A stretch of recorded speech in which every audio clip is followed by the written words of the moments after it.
What what's the number one quality you're looking for in a founder?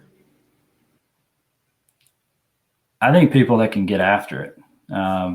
Relentless comes to mind. Somebody who's just passionate. It's the only thing they do, and it's the only thing they think about. I do talk to some founders who, they got a couple projects here and there, or they're running a business, but they're also trying to do a startup. Doesn't work. Somebody who's 100% dedicated.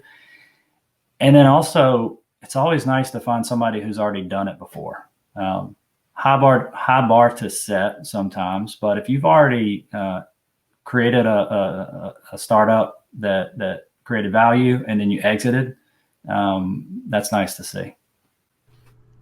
The Fervent 4 is powered by the Small Business Development Center, which helps local small businesses grow through counseling. If you're interested in learning more on how the SBDC can help your business, head to startwheel.org/weekly. You just said 100% dedicated to their venture. What if someone isn't? Like, how? That is definitely something I think that comes up a lot in the world of starting something. It's figuring out when is the time to jump, when is the time not to jump. And you just said it seems like being 100% is something that you think is very important. How does a person kind of gauge and judge whether or not it's the right time to go in or not when they're still kind of in that ideation phase, if you will? Yeah.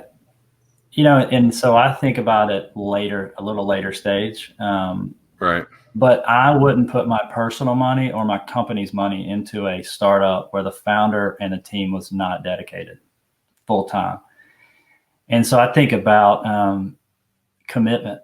I think about, if you're a founder, you need to have cash reserves, not just for your business, but also for your life, so that you don't have to make a decision to exit early. If you're almost, hitting scale or hitting your market the way you want to.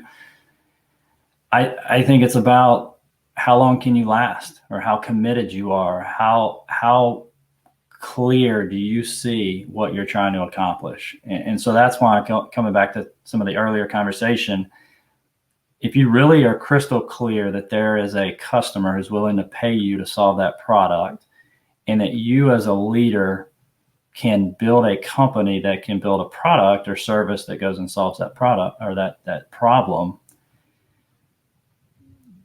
go after it.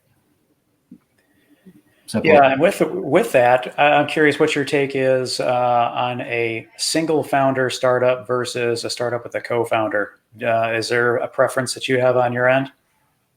It would be having a co-founder.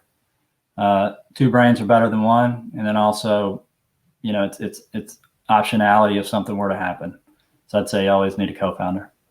Yeah, I mean that's I agree 100%. That's one of the things that I'm always talking to different founders about, and some people get it and some people don't. But I mean, it's a hard path, and you need someone to pick you up on the days that the dark days, and someone to celebrate with on the big days.